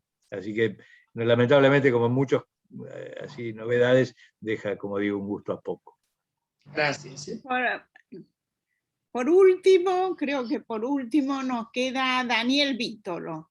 Si alguien más me falta, por favor, háganmelo saber, pero creo que con Daniel cerramos, con los Daniel Crovil, Daniel Vítolo. No, bueno, muchas gracias. Primero, pedir disculpas porque tuve que entrar tarde, pero realmente los turnos médicos no se respetan mucho en nuestro tiempo. Te citan una hora y uno queda bastante demorado en la espera hasta que lo hacen pasar, y por eso llegué tarde a sumarme. Pude escuchar una parte ya final de la charla de Marcelo, que seguramente habrá sido fantástica porque es un gran expositor y muy estudioso de estos temas. No, solamente, pero como él hizo alguna alusión sobre el tema de la rehabilitación y demás, y la exoneración, y también me mencionó, y esto, solamente dos reflexiones. El tema de interés superior de los acreedores, ¿no? Que a veces hay como un desvío en el ojo, porque cuando las directivas y las normas hablan del interés superior de los acreedores, no están haciendo alusión, me parece a mí, a la totalidad del proceso, sino que son mecanismos de defensa que tienen los acreedores disidentes. No es para que cualquiera o para que el concurso funcione así, sino que el disidente lo que hace es impugnar. De hecho, en la directiva funciona bajo el régimen de impugnación del disidente. Digamos, el parámetro, la tabla de discutir si hay interés superior es cuando al disidente se lo ha perjudicado frente a una de las tres alternativas, o en la realización de la confirmación del plan, o por la liquidación en quiebra, o porque no se ha podido llegar a una solución alternativa a la liquidación que sea mejor de lo que puede recibir. Es decir, siempre cuando hasta eso es por vía de impugnación, porque está bien, porque el acuerdo y la salida, finalmente se cumpla o no se cumpla, es un tema de acuerdo entre acreedores y deudores. Si los acreedores le creen al deudor y piensan que va a poder cumplir, está bien. El tema es aquellos que no acompañaron el acuerdo como disidentes, que no queden perjudicados. Que en el caso de la tabla de comparación en nuestro país y en casi toda Latinoamérica, es una tabla de comparación bastante nefasta, porque cualquier plan va a ser mejor que la liquidación, porque según los estudios que hizo el Banco Mundial, la mayoría de los países lo que cobran los acreedores quirografarios al final de cualquier liquidación de quiebra es lo más cercano a cero, con lo cual cualquier propuesta de plan, bueno o malo, va a ser mejor que la quiebra. Este es un estudio del Banco Mundial que lo explicó ya de hace muchos años el doctor Dobson, que había sido encargado de hacer esta investigación y los puso en un congreso de derecho concursal. Y el tema de la exoneración del pasado en las personas jurídicas privadas no podría ser, porque la quiebra importa la disolución de la sociedad y la quiebra es un sistema liquidativo. Es decir, esto funciona en las personas humanas con el doble patrimonio. No es que haya una exoneración, pero nace un nuevo patrimonio que es inatacable por los acreedores de causa o título anterior que tienen un patrimonio anterior a esta declaración. Con lo cual, entre los tres mecanismos de la ley, que son el plazo de prescripción abreviado, el segundo mecanismo, que es la novación de los créditos concursales, y el tercero, que es el doble patrimonio, o el nacimiento de patrimonio nuevo para quienes no sean personas jurídicas, en realidad esto es lo que da un fresh start para personas humanas, pero no para las sociedades. No, nada más que un pequeño comentario sobre esto. Gracias. Gracias, Daniel. Muy constructivo, como siempre, tu reflexión. A ver, en el tema del interés superior de los acreedores, yo coincido contigo, es decir, la reflexión que hacemos acá, binaria, es peligrosa. Y razonablemente tendría que terminar siempre en favor de la homologación, en los términos que vos te expresás. Pero no ocurre siempre así, porque nuestros síndicos, incentivados por la ley que fija sus aranceles, fijan valores altos al activo. Fíjate vos cómo se viene a enturbiar el análisis. Porque cuando el síndico estima el valor de liquidación, en el artículo 40, el 39, termina normalmente siendo bastante benévolo con la esperanza que tiene. O sea que realmente creo que tenemos ahí un análisis que se complica en la práctica. La reflexión tuya es impecable, por supuesto. Y lo de la exoneración o, digamos, la cancelación de los pasivos, creo que sí, que construís con ese plexo de estas tres normas, de la prescripción corta, del 107 en materia de desapoderamiento y el 238, creo, 238, 239, construís esa solución que vos decís y que has escrito y que conozco. La podés construir, pero igualmente al estilo de como dice como el Parlamento Europeo, sería bueno clarificar, unificar, ¿viste? ¿Qué sé yo? Para que todos sepamos que en estas circunstancias vos te podés armar tu segunda salida, tu segunda oportunidad. En esos términos creo que es valiosa la reflexión de la directiva. Bueno, Marcelo, te súper agradecemos tu aporte, que ha sido impecable, y el aporte de todos los que hicieron preguntas que enriquecieron esta charla con distintas perspectivas, con ejemplos jurídicos y con la experiencia personal de cada uno de ustedes.